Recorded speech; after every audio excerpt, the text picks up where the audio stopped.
매일 성경 묵상을 돕는 해설 가이드입니다. 안녕하세요. 묵상코치입니다. 함께 읽고 나눌 말씀은 열왕기상 7장 27절에서 39절까지 말씀입니다. 이 단락에서는 물두멍을 두는 받침 수레와 물두멍에 대한 설명을 하고 있습니다. 특히 받침 수레에 대한 설명이 매우 자세하지만 복잡하여 재구성하기는 쉽지 않습니다. 하지만 이러한 자세한 설명은 성전 기구들 중에서 받침 수레가 매우 아름답고 정교하며 중요한 기구라는 것을 우리에게 알려줍니다.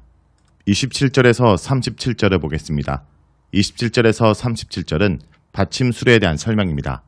물두멍은 제사장들이 성전에 들어가기 전에 손이나 발을 씻을 수 있는 물을 담아 놓은 것으로 출애굽기 30장 17절에서 21절에 따르면 제사장들이 회막에 들어가기 전에 혹은 제사를 드리기 위해 제단에 가까이 가기 전에 손발을 물로 씻어야 죽음을 면할 것이라고 말합니다. 물두멍에서 손발을 씻는 것은 성결의식으로 거룩한 하나님의 성소와 제단에 가까이 가기 전 몸을 거룩하게 만든다는 의미가 있습니다. 오늘 본문의 내용은 이 물두멍을 나르고 세워두는 받침 수레에 대한 설명입니다. 받침 수레의 기본 기능은 물두멍을 받치는 받침인데 여기에 손쉽게 이동할 수 있도록 바퀴를 달아놨기 때문에 우리말에서는 받침 수레로 번역하고 있습니다. 28절부터 언급되는 받침대의 구조를 보면 받침대들은 변죽이 있었는데 그 가장자리들은 판에 끼워 있습니다. 받침대의 크기는 길이와 너비가 각각 4규빗, 2m이고 높이가 3규빗, 1.5m로 노수로 만든 틀입니다. 받침수레의 모양은 4개의 다리가 있고 다리와 다리 사이에 이들을 지지하는 가로대가 2개씩 있고 이 가로대 사이에 판을 붙인 것입니다. 그리고 이 판 위에 사자와 소와 그룹들이 있다고 합니다. 이것은 사자와 소와 그룹의 모형으로 장식했다는 것인데 색에 넣었는지 붙였는지 혹은 처음부터 이런 모양을 만들어 틀에 부어 만들었는지에 대한 설명은 없습니다.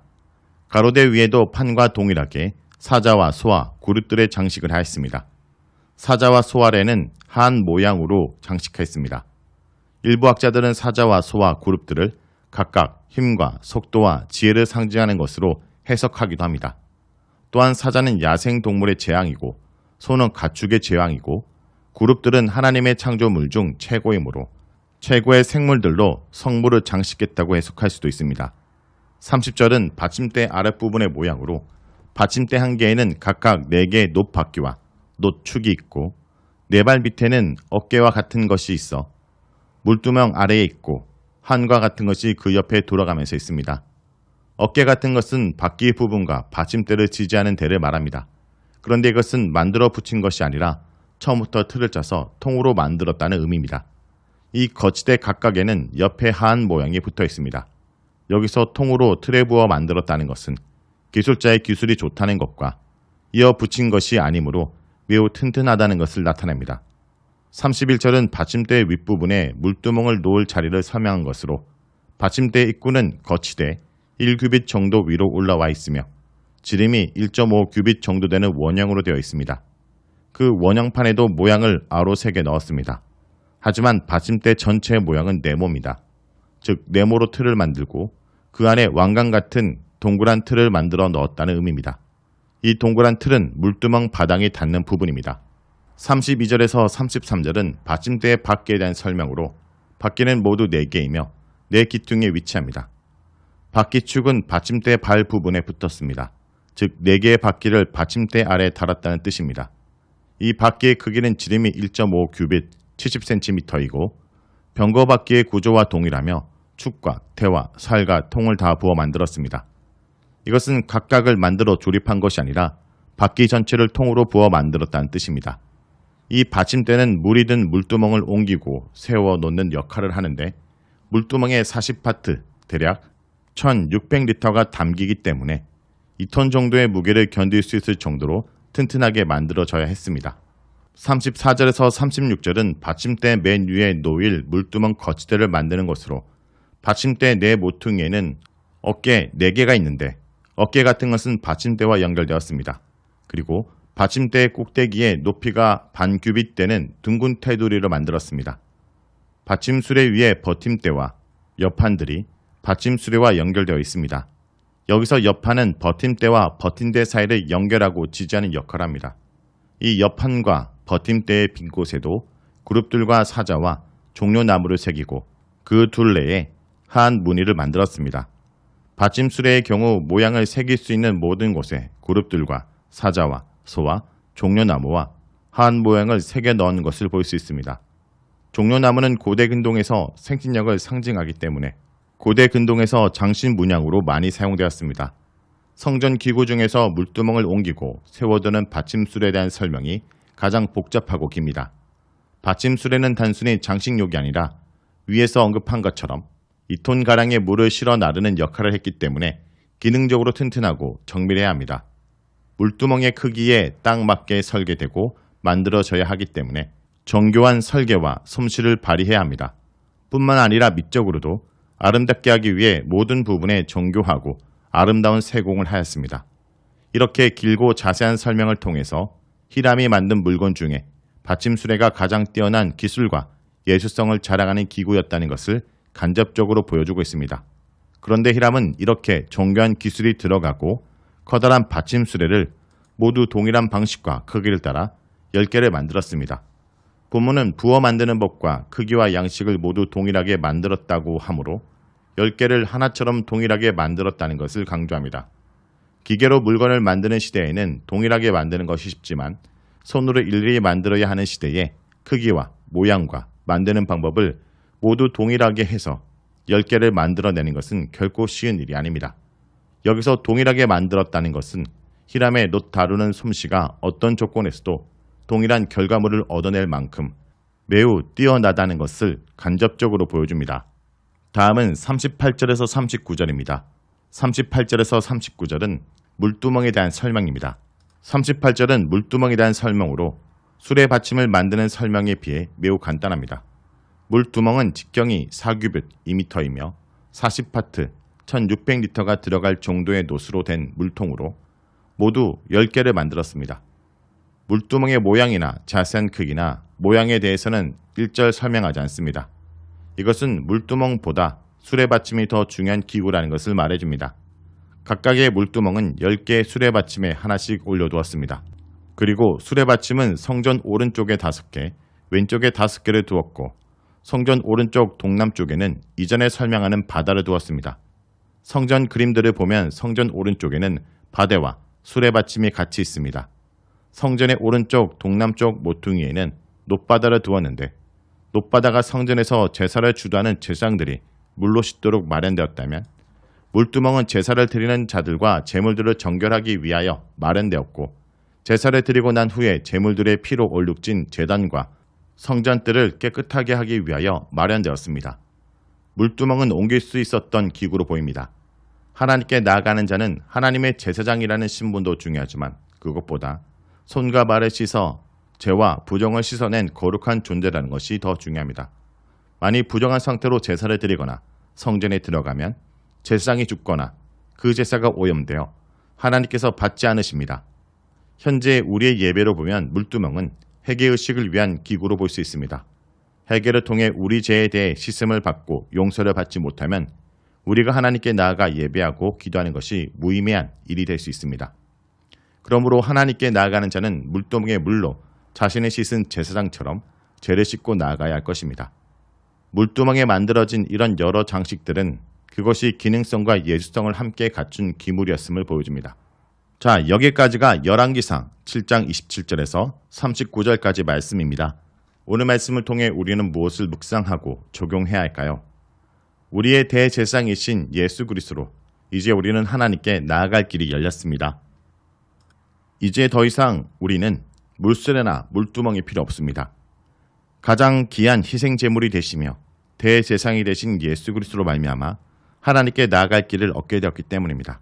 그분의 피를 힘입어 성소에 들어갈 담력을 얻었는데 이는 그분의 육체로 말미암아 난 새롭고 산 길을 통해서 가능해졌습니다. 성도 여러분, 늘 그리스도의 피의 공로를 기억하고 깨끗한 마음으로 하나님께 나아가는 주의 백성들이 되길 간절히 기도드립니다.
완전하신 사랑 힘입어 나아갑니다.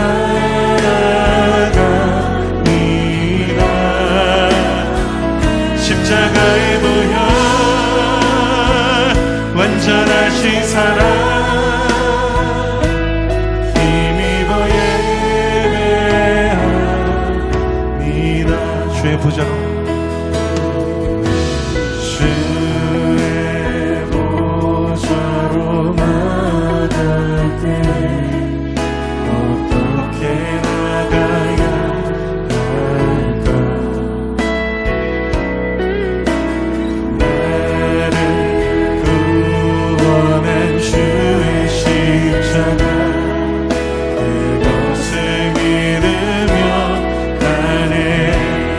보좌로 나아갈게. 주의 보좌로 나아갈게. 나 여전히 부족하나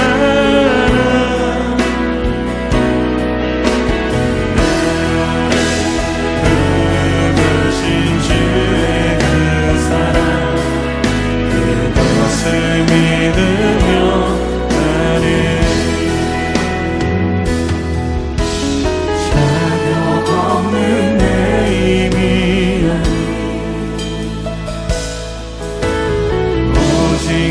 예수님의 보혈로 자격 없는 내 힘이 아니 오직 예수님의 보혈로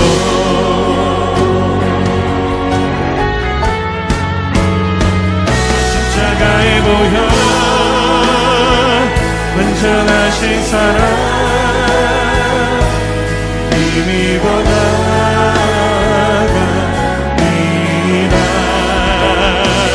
십자가의 보혈 완전하신 사랑 힘입어 예배합니다. 십자가의 보혈 완전하신 힘입어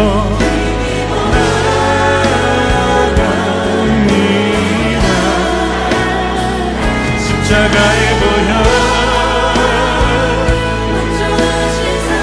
우리 함께 기도합시다. 주님 보혈로 나를 덮으시며 주의 의로 나를 덮으셔서 주의 길로 인도하여 주시옵소서.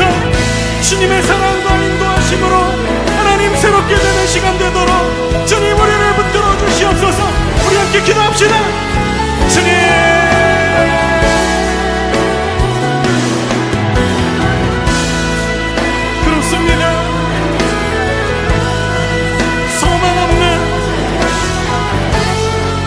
절망 속에 있었던 우리를 주님의 의와 생명으로 붙드시며 오늘도 생명으로 인도하시는 주 주님 앞에 나아갑니다. 믿음으로 나아갑니다. 십자가의 보혈 완전하신 사랑 힘입어 십자가의 보혈 십자가의 보혈 완전하신 사랑 힘입어 나아갑니다. 십자가의 보혈 완전하신 사랑 힘입어